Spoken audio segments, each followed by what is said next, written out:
பூதலோகத்திலும் அரியணைக்கு அழியா போர்தான் நடந்து கொண்டிருக்கிறது. ஆமாம் சுவாமி, காலங்காலமாக ஒருவர் மட்டுமே அனுபவிக்க அரசர் பதவி என்ன அவர்கள் குடும்ப சொத்தா, இல்லை அந்த அரியணை அவர்கள் தியாகத்தால் மட்டுமே விளைந்ததா? அது கோடிக்கணக்கான பூதங்களின் உதிரத்தால் உருவானது. அதில் சகல பூதராசிகளுக்கும் பங்குண்டு. இந்த எண்ணத்தில் தான் நான் அலாவுதீனை ஆட்சி பிடத்திலிருந்து அகற்றினேன். ஆனாலும் அவன் பூலோகத்தில் இருந்தபடியே தன் பேரன் மூசாவை அனுப்பி எனக்கு சொல்ல முடியாத கொடுமைகளை செய்து வருகிறான். எனவே பூதலோகம் முழு சுதந்திரம் அடைய, நான் நிரந்தர மன்னனாக நிலைக்க சகல சக்திகளையும் படைத்த நீங்கள் பூதலோகம் வர வேண்டும். இது என் ஒருவனுடைய வேண்டுகோள் அல்ல, அடிமை பூதங்களின் ஒட்டுமொத்த அலறல். ஐயா குருவே, நீங்கள் பூதலோகம் போக வேண்டுமா? நல்லதை செய்யத்தானே அழைக்கிறோம். தொலைவென்று யோசிக்கிறீர்களா சுவாமி? கண்டங்களியை காலால் நடந்து கணங்களில் கடந்தவன் நான். பூதலோக தொலைவெல்லாம் எனக்கு ஒரு பொருட்டல்ல. இருந்தாலும் இந்த பயணத்திற்கு என் குலதெய்வம் ஒப்புதல் வழங்க வேண்டும். வணங்கி கேளுங்களேன். நீதியை நிலைநிறுத்த தெய்வ சக்தி குறுக்கிடாது. என் குலக்கடவுள் பரந்தாமன் பட்லியை சந்தித்த பின் என் முடிவை சொல்கிறேன். மங்கி குருவே, என்னோடு வா.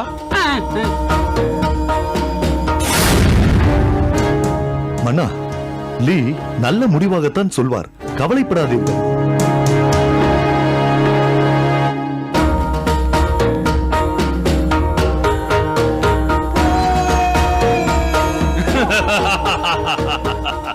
கிரகங்களின் நிலை மாறிவிட்டது. லீயின் ஆதித்யம் தொடங்கிவிட்டது. மைதீன் என்னை என் எண்ணப்படி பூதலோகம் அழைத்து விட்டான். அழைத்தான் இல்ல, போக வேண்டியதானே. அதை விட்டுட்டு குலதெய்வத்துக்கிட்ட கேட்டு சொல்றேன்னு ஏன் சொல்லணும்? இந்த வாய்ப்புக்காக தானே காத்துட்டு இருந்தீங்க. முட்டாள்! ஐயோ, முட்டாள் முட்டாள்னு ஒரு நாளைக்கு என்ன எத்தனை வாட்டி தான் சொல்லுவீங்க? பேசாம என் பேரை முட்டாள்னே மாத்தி வச்சிருங்க. ஏண்டா ஏண்டா, நீ மனுஷனா மாறவே மாட்டியா? நான் அந்த மைதீன் கிட்ட ஏன் அப்படி பேசினேன் தெரியுமா? ஆமா, உங்களை போல எஜமானருங்க மனசுல ஒண்ணு வச்சுக்கிட்டு வெளியில ஒண்ணு பேசுறதே பொழப்பா போச்சு. சரி விடுங்க, அது உங்க குலதர்மம். ஆமா, மைதீன் கிட்ட ஏன் அப்படி சொன்னீங்க? இது நியாயமான கேள்வி. அந்த மைதீன் அரும்பாடுபட்டு இங்கே என்ன தேடி வந்துள்ளான். அவன் அழைத்த உடனே நான் சரி என்று சொல்லிவிட்டால் என்னமோ நான் அவன் அழைப்புக்காகவே காத்திருந்த மாதிரி ஆகிவிடும். அதனால்தான் குலதெய்வத்திடம் கேட்டு சொல்வதாக சொன்னேன். அப்படின்னா நீங்க குலதெய்வத்துக்கிட்ட கேட்க போறது இல்லையா? இல்லை. முடிவெடுத்து வரம் வாங்கி சக்தி பெற்ற பிறகு மீண்டும் குலதெய்வத்திடம் அனுமதி பெற முயற்சிப்பது முட்டாள்தனம். ஆபாடா, நிம்மதி. என்ன நிம்மதி? ஆமா, நீங்க குலதெய்வத்துக்கிட்ட அனுமதி கேட்கணும்னா நீங்க தவம் இருக்கணும். நீங்க தவம் இருக்கணும்னா நான் கேட்டுக்கிட்ட போய் காவலுக்கு நிக்கணும். இதெல்லாம் தேவையில்லை இல்ல? அதான். ஆமா, பூதலோகத்துக்கு போக போறோமா? கண்டிப்பாக. அங்க போய் பல பிரளயங்கள் நடக்கும். பொறுத்திருந்து பார்.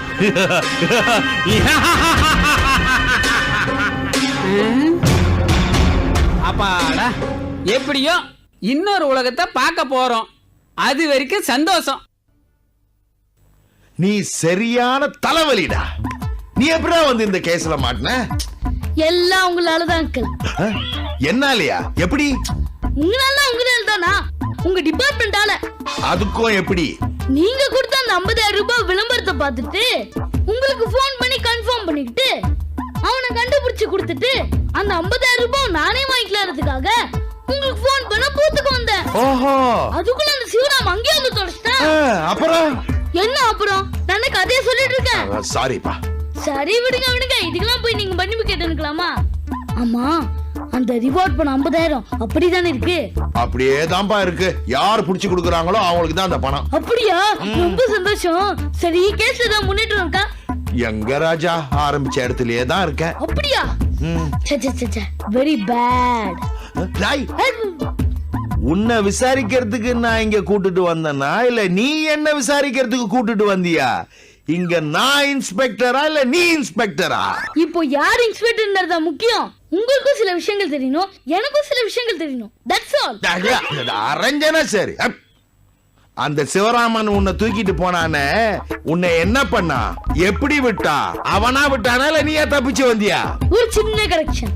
அவன் என்ன தூக்கிட்டு போல, அது அவனால முடியவும் முடியாது. அவன் என்ன இழுத்துட்டு போனான். அக்ரி. அடுத்த விஷயத்துக்கு போ. Okay. அவன் கூட தானே போயிட்டு வந்திருக்கிற. அவன் உன்னை எங்க கொண்டு போய் வச்சிருந்தான்? உன்னை என்ன பண்ணா? அங்க நீ கௌரிய பாத்தியா? அத சொல்லு. இதெல்லாம் சொன்னா எனக்கு என்ன லாபம்? நான் அதுக்கு சொல்லணும்.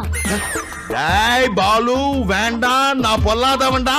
சரி சரி சரி, நான் சொல்றேன். ஆனா அந்த ரிவார்ட் பணத்துல பாதியாவது எனக்கு தந்தா நான் சொல்றேன். ஓ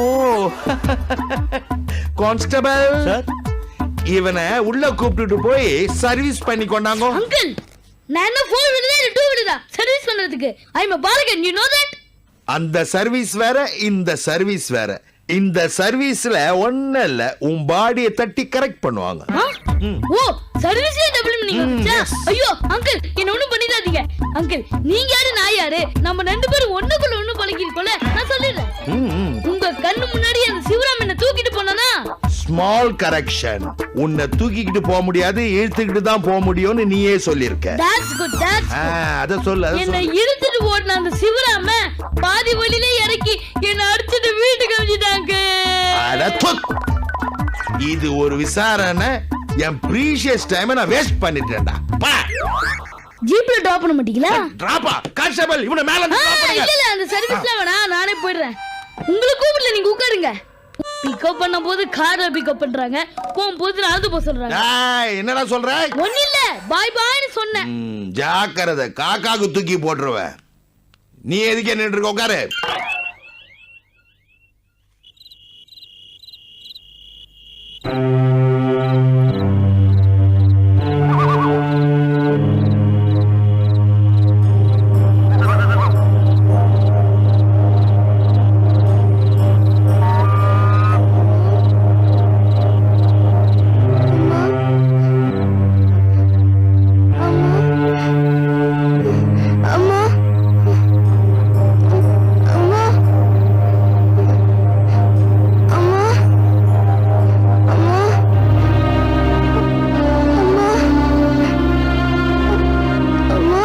கௌரி, கௌரி,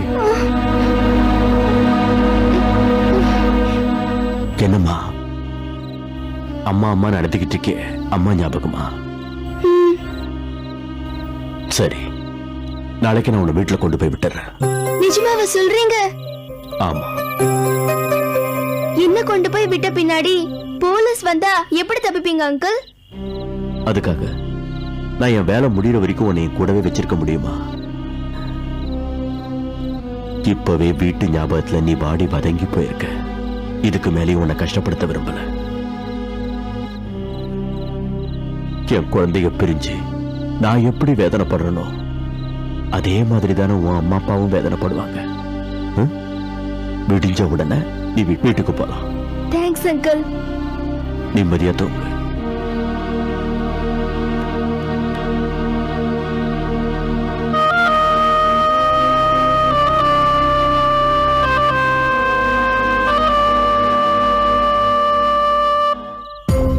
கடத்திட்டு வந்து கட்டி போட்டு வச்சிருந்தாரு, அப்புறம் கட்ட அவுத்து விட்டாரு. இப்ப என்னடானா வீட்டுக்கு கூட்டிட்டு போறேன்னு சொல்றாரு. இவர் நல்லவரா கெட்டவரா புரியலையே. அங்கிள், நீங்க ரொம்ப நல்ல மனுஷனா இருக்கீங்க. உங்களையே போலீஸ் துரத்தணும்? எங்க அப்பா கெட்டவங்களை தானே பிடிப்பாரு. சொல்லுங்க அங்கிள், உங்களையே போலீஸ் துப்பாக்கியோட துரத்துது. நீங்க என்ன தப்பு பண்ணீங்க? சொல்லுங்க அங்கிள். உனக்கு புரியுமாமா? என் பேர் சிவராமன். ஒரு ஃபேக்டரியில வாட்ச்மேனா வேலை பார்த்தேன். எனக்கு ராகுல் ஒரு காலேஜ் படிக்கிற பையன் இருந்தா, செல்வின்னு உன் வயசுல ஒரு பொண்ணு இருக்கா. நாங்க சந்தோஷமா வாழ்ந்துகிட்டு இருந்தோம். என் பையன் ராகுலை பத்தி கோடி கோடியா கனவு கண்டுகிட்டு இருந்தேன். காலேஜுக்கு போன ராகுல்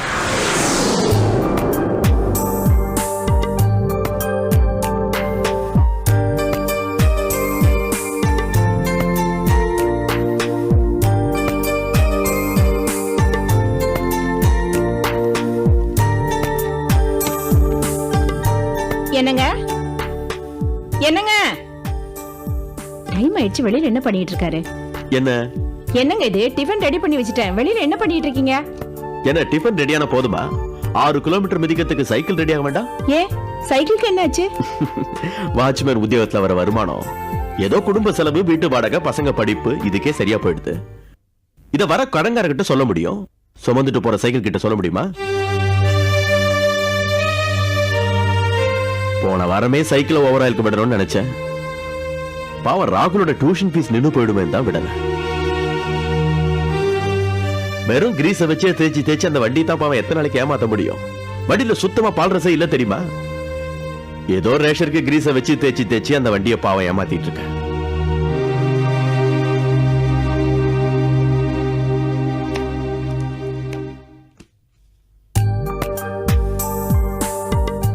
ராகுல், என்னப்பா? வெறும் கிரீஸ வச்சு தேய்ச்சி தேய்ச்சி அந்த வண்டியை வேணா ஏமாத்தலாம். ஆனா பணம் இல்லாம இந்த உலகத்துல ஏமாத்தி வாழ்க்கையை நடத்த முடியாது ராகுல். நான் படிக்கிற காலத்துல சரியா படிக்கல, ராப்பகலா கஷ்டப்பட்டு இப்படி வாட்ச்மேன் உத்தியோகம் பாக்குறேன். ஆனா நீ படிச்சு பெரிய ஆளா வரணும். நான் கனவு காட்டுற மாதிரி ஒரு பெரிய என்ஜினியரா வரணும். செல்வி, நீயும் நல்லா படிச்சு பெரிய டாக்டரா வரணும். உனக்கு விமரிசையா பெரிய இடத்துல கல்யாணம் பண்ணி கொடுக்கணும். நான் சாமியெல்லாம் கும்பிடுறதே இல்லை. நீ படிக்கிற படிப்பெல்லாம் அப்படியே மனசுல நல்லா பதியணும்னு உன் பாட புஸ்தகத்தை தான்ப்பா தினமும் சாமியா நினைச்சு கும்பிட்டு இருக்க. எந்த காலத்திலயும் மனுஷனை கைவிடாத ஒரே கடவுள் எது தெரியுமா? அவன் படிக்கிற படிப்பு தான். உன்னை நம்பிதான் இந்த குடும்பமே எதிர்பார்த்து காத்துக்கிட்டு இருக்கு. நீ நல்லா படிக்கணும், பார்த்து நடந்துக்க. வர வர செல்வி, வர.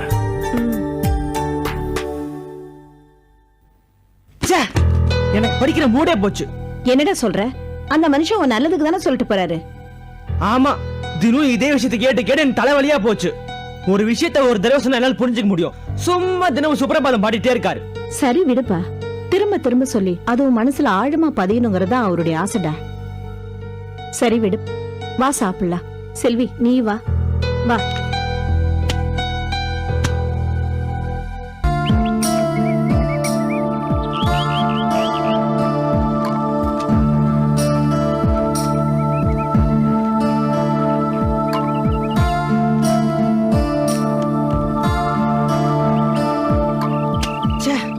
எத்தனை தடவை படிச்சாலும் மண்டையில ஏறவே மாட்டேங்குது. நாளைக்கு பரீட்சை வேற, என்னத்தை எழுத போறேன்னு தெரியல. இதுல அப்பா வேற படி படின்னு தினம் தொந்தரவு பண்ணிட்டே இருக்காரு. இந்த +1 என்னால் தாண்ட முடியுமான்னு தெரியலையே. இதுல அப்பாவுக்கு நான் கனவு காண்ற மாதிரி நீ ஒரு பெரிய என்ஜினியரா வரணும். சாரிப்பா, என்னால உங்க விருப்பப்படி இன்ஜினியர் ஆக முடியும்னு தோணல.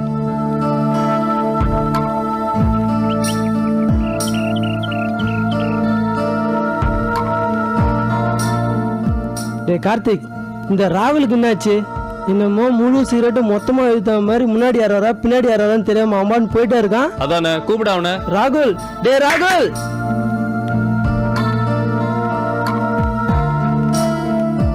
என்னடா சைடுல நாங்க வந்தது கூட கவனிக்காம நீ பாட்டுக்கு குதிரைக்கு சேனை கட்ட மாதிரி போயிட்டே இருக்க? என்னடா முகம்லாம் ஒரு மாதிரியா இருக்கு? நைட் எல்லாம் கண்முழிச்சு எக்ஸாமுக்கு படிச்சிட்டு இருந்தியோ? இல்லடா, அப்புறம் எதுக்கு ஒரு மாதிரியா இருக்க?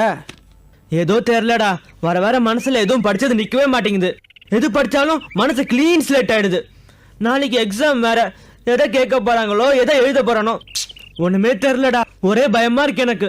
அட பைத்தியக்காரா, இதுக்கு போய் பயந்துட்டு கிடந்த? டே, எல்லா பயிரும் எல்லா காலத்திலயும் விளையுது இல்ல இல்ல, அது எதுக்குன்னு பருவம் வரும்போது தானே விளையுது. அதே மாதிரிதான் நம்மளுக்கும். இந்த 10th படிக்கிறது தான் நம்ம சீரியஸா படிக்கணும். இந்த +1 +2 இத 2ஆம் கட்டம் லாடுறோம் போறோம். இந்த ஸ்டேஜ்ல நமக்கு என்ன பிடிக்குதோ அதான் நம்ம பண்ணோம். என்ன செய்யணுமோ அதான் செய்யணும். இப்ப என்ன பாரு, எதை பத்தியாவது நான் கவலைப்படுறேன்னா அதாண்டா நானும் கேக்குறேன். நீ மட்டும் எப்பவுமே ஜாலியா இருக்க. சொல்றேன், நம்ம எல்லா கவலையும் மறந்துட்டு ஜாலியா இருக்கிறதுக்கு ஒரு மருந்து இருக்குடா. மருந்தா? ஆமா, மருந்து தான். நீ எங்க கூட வந்து ஒரு வாட்டி சாப்பிட்டு பாரு, கவலை எல்லாம் பறந்து போயிடும். இல்லடா, எக்ஸாம். டேய், நீ தானே சொன்ன படிச்சது எதுவுமே மனசுல நிக்க மாட்டேங்குதுன்னு. அதுக்கு தான் நாங்க குடுக்குற மருந்தை சாப்பிட்டு போயிட்டு ஒரு ரவுண்ட் படிச்சுட்டு போய் எக்ஸாம் எழுது. ஆன்சர் கொட்டும் கொட்டும். டேய் வேணாண்டா. நீ என்னடா சொல்ற? நான் இவ்வளவு தூரம் கேக்குறேன்னு ஒரு பொட்டலம் கொடுங்க சார். நானும் இவ்வளவு நேரமா சொல்லிட்டு இருக்கேன்ல, நீங்க அதை காலையில வாங்க மாட்டீங்களா? வீட்ல பாக்கெட் மணி தரலங்க, கையில காசு இல்ல, உங்க அதனாலதான். வீட்ல பாக்கெட் மணி தரலனா நான் உங்களுக்கு கடன் தரணுமா? சாயங்காலம் வருவான், வந்தா வர்றவனுக்கு எண்ணி வைக்கணும். கையில காசு இருந்தா வாங்க, இல்ல இடத்த காலி பண்ணிட்டு போங்க. கூட்டம் போடாதீங்க, போய்கிட்டே இருங்க இங்க இருந்து. இல்லங்க தலை வெடிக்கிற மாதிரி இருக்கு. காசு நாளைக்கு காலைல வந்து கொடுத்துருங்க. ஒரு பொட்டலம் கொடுங்க. அன்னைக்கு இப்படித்தான் கெஞ்சி கேட்டு வாங்கிட்டு போனேன். ஆனா 10 நாள் கழிச்சு இழுத்து அடிச்சு கொடுத்தேன். இந்த வேலையில நமக்கு சரிப்படாது. இடத்த காலி பண்ணிட்டு போயிட்டே இரு. போ போ போ போ. என்னடா வாங்கிட்டீங்களா? இல்லடா, கையில காசு இல்லடா. கடன் கூட கேட்டு பார்த்தா தரவே மாட்டேங்கிறாரு. கடன் திருப்பி கொடுக்கறவனுக்கு தான் கடன் கொடுக்க முடியும். மாசத்துல பாதி நாள் இதே பொழப்பா போச்சு. ஆனா தினமும் பொட்டலம் மட்டும் வாங்கி போதை ஏத்திக்கணும். வந்துட்டானுங்க. சரி சரி, 2 பொட்டலமும் 5 சிகரெட்டும் கொடு. காசு தரேன், காசு நீட்டு இந்தா.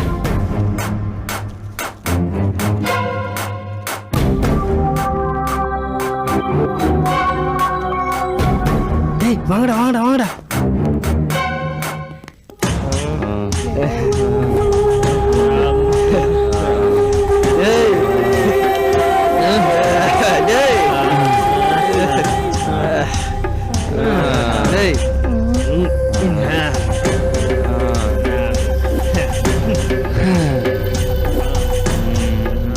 ராகுல எவரா இருக்குது? சூப்பரா இருக்கு. தேங்க்ஸ். அழகுறாம இருக்குடா. ராமா